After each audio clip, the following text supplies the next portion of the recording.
What is up, everybody? Good, beautiful morning or day or night, depending on when you're watching this. I hope you are having a good whatever it is, morning, day, or night, and I hope that this reaches you in a good time. I hope you're not sitting there crying your eyes out for no reason. Um, so, as you know, we've been doing this Uncut series, and kind of the idea behind this arose from just watching YouTubers and seeing them do like daily uploads. And, I started watching them and I realized other people would want to watch this if I did it. So I like to talk about things that happened in my life because I find a lot of things that happen to me happen to other people. And that's kind of what inspired today's conversation. We've all got thousands of stories about bad drivers, I'm sure. And we've all got hundreds of times that we could have easily just sped up the tiniest little bit and took that mother out, and then he wouldn't be a problem anymore to society. But here's what I want to propose. Let's approach this from a perspective that they're not bad drivers. I feel like at first you're sitting there like, the hell are you talking about? This dude was doing 60 in a 35, cut over in front of me, slammed on the brakes because the school bus and almost took out 9 kids. He's a bad driver. No, he's an ignorant driver, or she is an ignorant driver. They are an ignorant driver. It has nothing to do with the fact that they are bad drivers, because they know how to drive. At one point they were 16 with their daddy sitting next to them and teaching them how to drive, and they were doing 10 miles under the speed limit and stopping and using their blinker. They know how to drive. They're not bad at it. They're just ignorant. The title bad is reserved for just that, 16, 17-year-olds who literally just, they think, oh, I'm Paul Walker and I can drive, while looking at Bay in the next seat, and nothing bad's ever going to happen until they spin out and take out a squirrel and hit a tree, and then they have to call mommy and daddy, and that's an issue. I'll admit, when I was 16 and 17, and I'm sure if my dad is watching this, he's probably, I was a bit careless. I think I amassed a total of like 5 incidents where I hit something, and that sounds really bad, but I can assure you, first off, it wasn't all my fault, but a lot of it was just me being an idiot and thinking I owned the world, and I'm not ashamed to admit that. Everybody makes mistakes, and that's what it was, and I paid for it dearly, because then I started having to pay for my $200 a month insurance bill when I was 17 and working a minimum wage job at a theater. So I understand that recklessness and stuff, and that's just being a bad, inexperienced driver. But some of these people who cut people off and who throw them a bird because they dare get in their way of getting to the buffet first, oh my God. Let me tell you something. So naturally, whenever I'm talking about this, I have to give a few stories. And it's not like anything happened to me yesterday to provoke this. It's just something that I constantly think about. Whenever I go out, I prefer to drive because I feel I know how many idiots are out there. If my sister is offering to drive or whoever's offering to drive, I feel bad, but I tell them, no, listen, I'll drive, because I don't want, them to have to worry about it. I already know what kind of idiots are out there, So as an example, I used to play basketball in high school, and I remember one time very specifically, it completely emotionally wrecked me. I think I was 17 or 18. It was in my senior year of high school. And every Tuesday and Thursday nights, the guys from my basketball team and I would get together with some of the parents from the guys and the coach and stuff like that and go play basketball. Well, it kind of diluted out a little bit. Not everybody was able to make it. It wasn't a required thing or whatever. So I have this one friend named Brandon, and he always shot me texts. Hey, you want to go do this? Hey, you want to go do that? Do you want to head over here? We're gonna play whatever, you know. And I went to a Christian school, so we had contacts like we had all the churches and stuff. So any church that had a basketball court, basically we were hitting up, and we were trying to go there. So I remember one time in specific, I got told to go to this certain church. And there is a road in my hometown that runs right in front of an elementary school.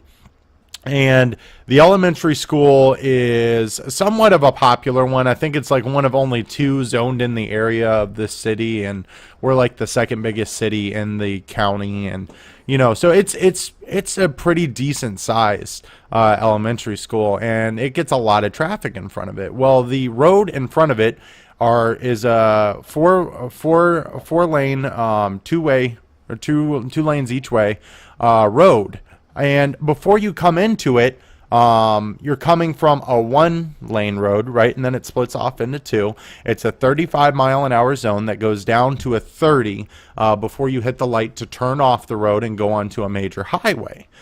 And there are two different schools on this. One is like a lesser school. I think it's like preschool or something like that. I could be wrong, but it's zoned as a school. So that's a 15-mile-an-hour zone. And then once you first come off the single lane part of it, immediately you hit right in front of the elementary school. And it is a 15-mile-an-hour zone when school is active, right? So naturally, this is like cop heaven, right? Because the road before it, the single lane, is like 45. So what people will do is they'll go 45 and they'll just keep going. And by the time they hit that 30, they're doing 45 and a 30. That's a pretty hefty ticket because you're doing like 150% of the speed limit. So cops like to sit there and chill, but of course they're never there when you need them, right? Like it always feels like they're there whenever you're about to speed, but you know, when something happens, they happen to be at another speed trap. But anyway, so I'm going down the road, and what happens is the single lane road turns into the left lane, and then it splits off to where there's a right lane, right?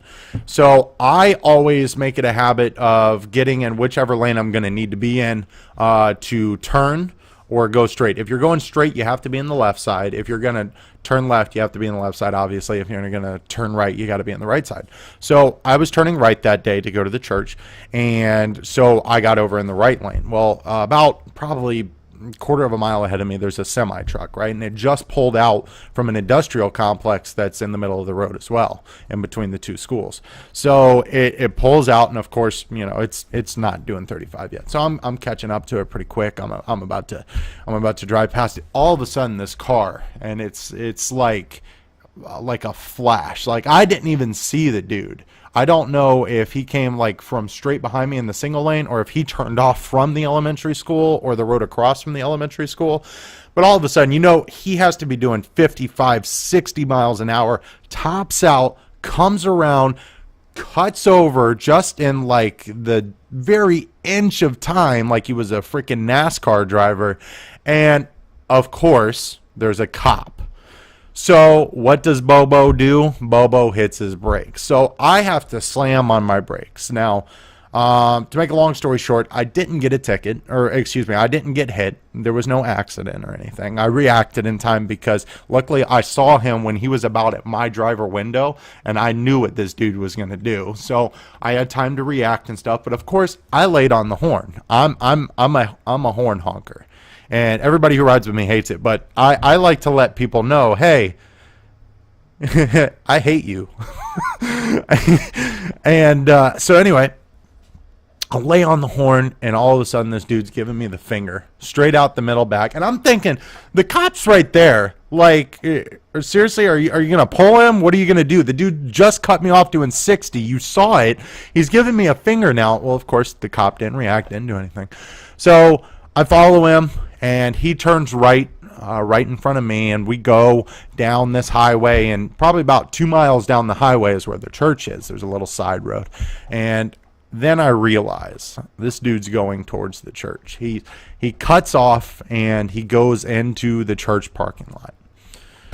Well, of course, this puts me in a really bad predicament. And I'm thinking to myself, I have one of two options. One, I can sit there and park and act like nothing happened because while I'm not afraid to tell people how I feel when it comes up, I'm not a big fan of conflict. I'm not a big fan of walking up to his car window and saying, excuse me, sir, you cut me off. Chipper, it was me.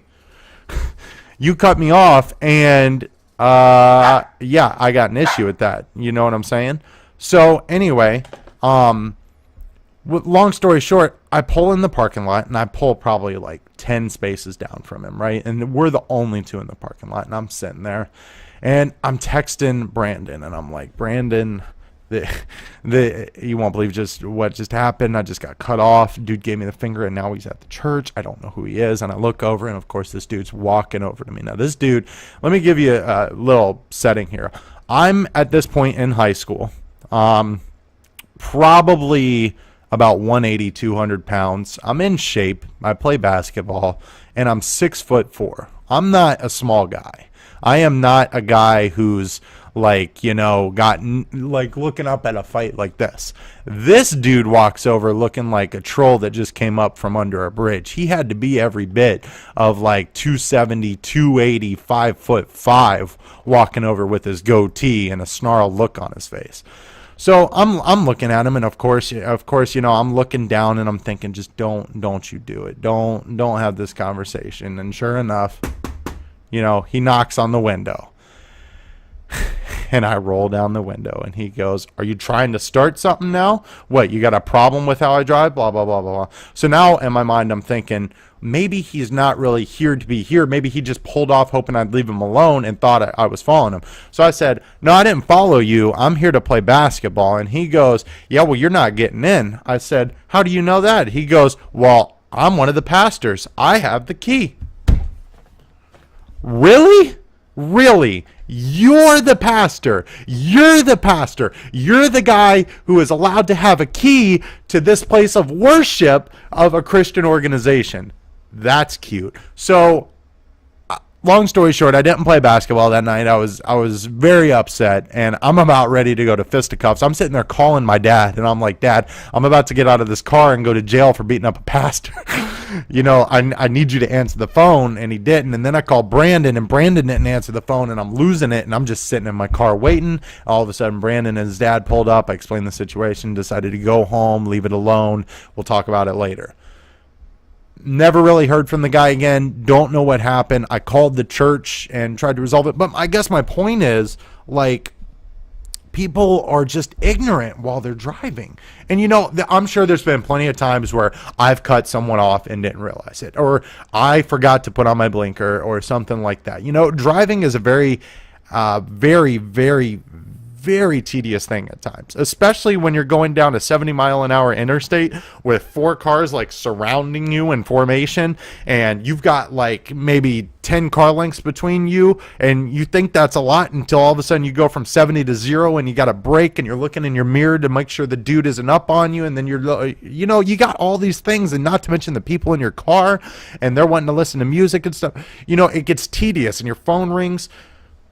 I get that people forget things and stuff, but it's the ignorant ones. It's the ones who do 60 down the road that's 35 to get ahead of you, because God forbid if I don't get to the church because I'm a pastor.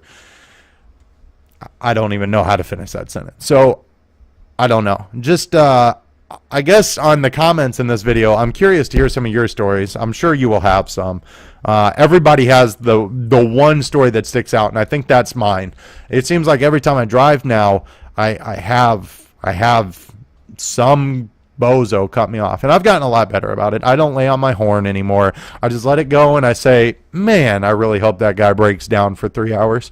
Because you don't want to wish him to be in an accident.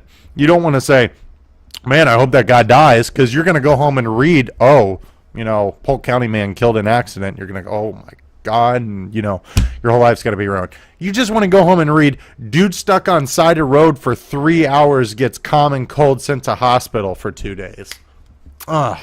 Told you, Jeff Brown. Don't screw with me and my karma. So I guess that's my my whole little spiel for today. If you guys enjoyed the video, be sure to let me know.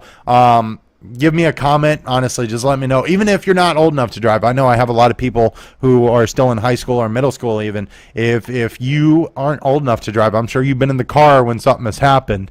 Let me know. Give me a comment and let me know the kind of the situation that occurred and stuff and how you handled it. Maybe it's just me. Maybe I'm the magnet for all the idiots in the world. I don't know, but yeah. So I guess that's about it.